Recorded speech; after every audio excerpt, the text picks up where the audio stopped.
मुख्यमंत्री और किसान प्रधानमंत्री ने किसान के घाव पे मरहम लगाने का काम नहीं किया। किसानों के सर पे हमेशा हमेशा कर्जा बढ़ाने का काम किया, चाहे किसी की भी सरकार आई हो। लेकिन हमारे किसान को, एक नौजवान बेटे और नौजवान किसान साथी इन सरकारों के जंग जाल में फंस के, हिंदू मुस्लिम की लड़ाई लड़के, मीडिया भी इनको घुमाती है। आप सुबह से टीवी खोल के बैठ जाओ, शाम तक एक भी किसान के मुद्दे पर बहस नहीं होती है। कम से कम 4 साल हो गए। अगर एक भी किसान के मुद्दे पर बहस हुई हो मीडिया में, तो आप लोग बताइए, टीवी देखते हैं नहीं देखते? किसी भी किसान की समस्या में बहस हुई है कि नहीं है? किसी भी किसान की समस्या में बहस हो ही नहीं सकती, क्योंकि उनके एजेंडे में किसान है ही नहीं। उनके एजेंडे में, उनके घोषणा पत्र में सिर्फ मंदिर है, मस्जिद है, किसान की समस्या नहीं है। किसान की फसल बर्बाद हो जाए, ना अधिकारी सुनता है, ना नेता सुनता है। जिसको वोट देते वो कभी आपके दरवाजे नहीं आता। चाहे आपके यहाँ दुख हो, चाहे खुशी हो, आपके दरवाजे वो नहीं आएगा, क्योंकि इस देश का किसान इस धर्म जाल में फंस चुका है। तो धर्म के आधार पर वोट देने का कार्य करने लगा है। जिस दिन एक किसान, इस देश का किसान धर्म जाल से बाहर आकर अपने मुद्दों को लेकर आगे आएगा, तो किसान, ये सरकारें किसानों का काम करेंगे। हम देखते हैं सोशल मीडिया के माध्यम से 2014 में इस देश पर 55 लाख करोड़ का कर्ज था। 55 लाख करोड़ का कर्ज था। ये किसके ऊपर है?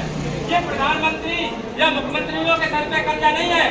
जो आज बच्चा पैदा हो रहा है उसके सर पे कर्जा लेके पैदा हो रहा है। हमें ये सोचना पड़ेगा। और आज कितना हो गया? आज 250 करोड़ कम से कम हो गया। 250 करोड़ कर्जा हो गया। पूरा देश कर्जे से लदा पड़ा है। कर्जा उसका है और किसान, हर किसान कर्जे में दबा है। क्यों? कि सरकार एमएसपी तय करती है और एमएसपी हमारी खरीद नहीं होती। जिस दिन से एमएसपी सरकार ने बना, 2020 से आंकड़ा बता रहा हूँ, 2020 से और आज 2025 हो गया है। जो एमएसपी से नीचे खरीद होती है किसानों की फसल की, जो सरकार एमएसपी तय करती है और उससे नीचे जो खरीद करती है, उसका डिफरेंस आज जोड़ा जाए 45 लाख करोड़ का गमन किया है इन सरकारों ने। 45 लाख करोड़ जो 22 फसलों पे एमएसपी देती है, जो गमन हुआ है किसानों का, एमएसपी पे नहीं करा दिए, खरीदा गया है। तो 5 साल के अंदर 45 लाख करोड़ का गमन हुआ। इतना तो हिंदुस्तान के किसान पे कर्जा नहीं था। कर्ज तो इनकी नीतियों की वजह से है। जब किसान को अच्छी नीतियां नहीं देते हैं, तो किसान अपनी फसल को वाजिब मूल्य पर बेच सके।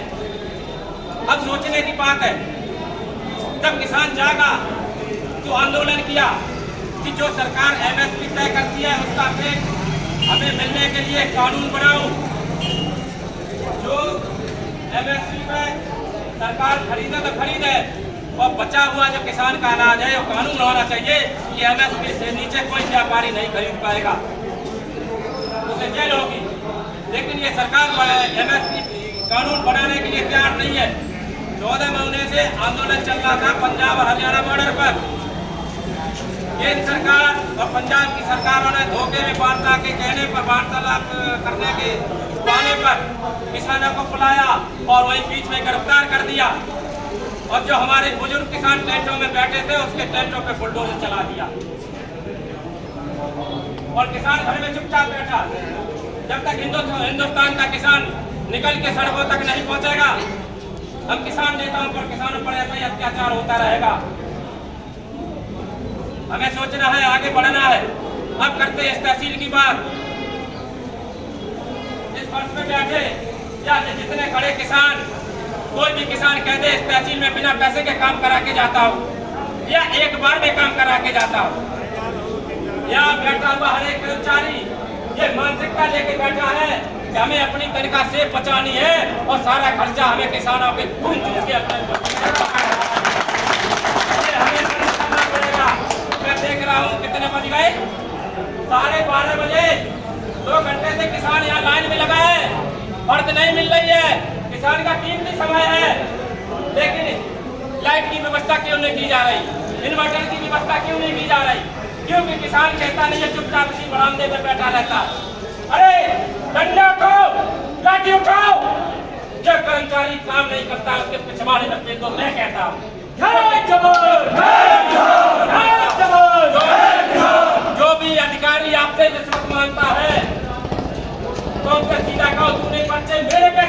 ज्यादा किए तो ये तनख्वाह मिलती उससे पास, मेरे पैसे से पढ़ाएगा?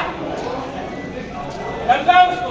देखिए कमी हमारी है, किसान संगठन से नहीं जुड़ते, किसान हरा मोचा नहीं डालते, किसान रंग बिरंगे मोचा डाल के आते। मैं कहता हूँ गारंटी के साथ, जिस दिन सारा का सारा किसान हरा मोचा डाल के लालू भैया की जरूरत नहीं पड़ेगी, आप अपना काम स्वयं कराएंगे। आपका कलेजा कमजोर है, आप कमजोर हो, आप डरते हो ये अधिकारी हमसे कुछ कहेंगे। ये अधिकारी हमारे पैसे से तनख्वाह लेते हैं। इसमें जो भी जिस भी अधिकारी के पीछे नौकर लगा होता है या नौकरी करता है, नौकर जानते हो घर में झाड़ू पोछा करता है, उसे हम तनख्वाह देते हैं, और नौकरी करते हैं वो सरकारी होते हैं,